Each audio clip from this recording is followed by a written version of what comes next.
Infection control society آپ کی صحت کے لیے، آپ کی فیملی کے صحت کے لیے،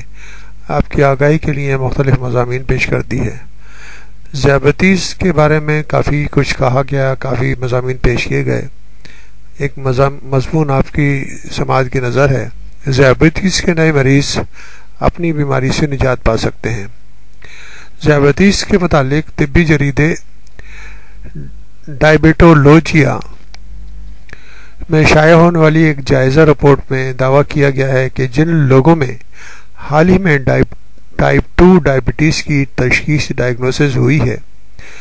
یعنی کہ ٹائپ 2 ڈائبٹیز جو نا اولڈ ایج کی ڈائبٹیز کو کہا جاتا ہے،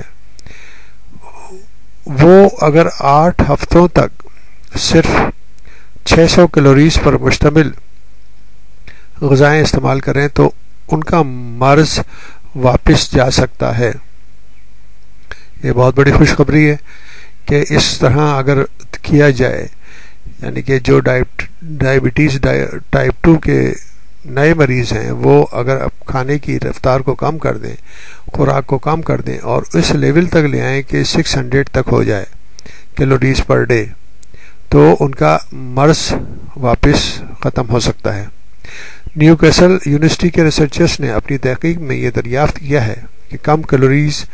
والی غذا کے استعمال سے لبلبے اور جگر میں چربی کی سطح کم ہو گئی تھی، جس نے انسولین کی پیداوار کو معمول کی سطح تک لانے میں مدد ملی۔ اس جائزے میں جن 11 مریضوں کو شریک کیا گیا تھا ان میں سے 7 3 ماہ کے بعد ذیابیطس سے نجات پا چکے تھے۔ ماہرین نے کہا یہ دیکھنے کے لیے کہ مرض مستقل طور پر غائب ہو جاتا ہے یا نہیں، اس سلسلے میں مزید ریسرچ کی ضرورت ہے۔ یہ امر قابل ذکر ہے کہ صرف برطانیہ میں 25 لاکھ افراد ٹائپ 2 ذیابیطس سے متاثر ہوتے ہیں۔ یہ مرض اس وقت جنم لیتا ہے جب جسم میں انسولین کی پیداوار مناسب مقدار میں نہیں ہوتی، یا ہمارا جسم جو انسولین تیار کرتا ہے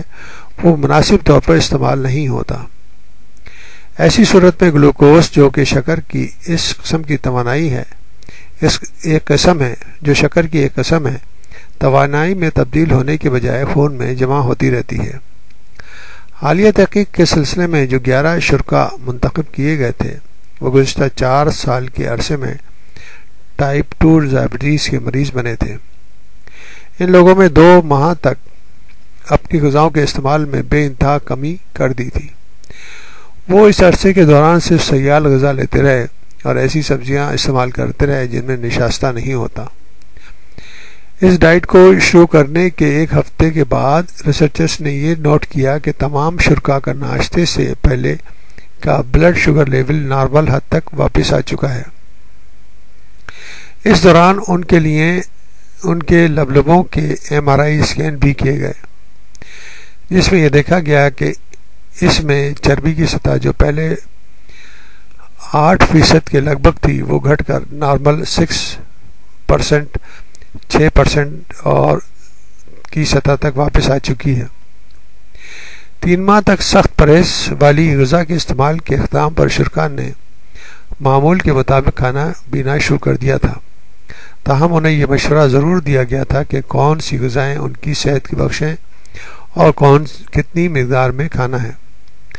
اس ہدایت پر عمل پیرا ہونے کے بعد بیشتر شرکاء میں ذیابیطس کے آثار دوبارہ نہیں دیکھے گئے۔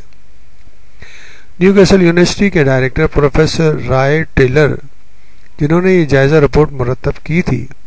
نے کہا ہے کہ ہمارا مقصد یہ نہیں کہ لوگ ایسی غذا پر عمل کرنا شروع کر دیں، بلکہ اس قسم کی غذا استعمال کروا کر ہم صرف ایک مفروضے کو جانچ رہے تھے کہ اگر لوگ نمایاں حد تک اپنا وزن کم کر لیں تو وہ ذیابیطس سے نجات پا سکتے ہیں۔ انہوں نے کہا کہ اگرچہ اس جائزے میں صرف ان لوگوں کو شریک کیا گیا تھا جو 4 سال کے عرصے میں ذیابیطس کے مریض بنے تھے، لیکن جو لوگ طویل عرصے سے یہ تکلیف جھیل رہے ہیں وہ بھی اپنا وزن گھٹا کر فائدے اٹھا سکتے ہیں۔ لیجیے جناب، اس طرح آپ بھی اگر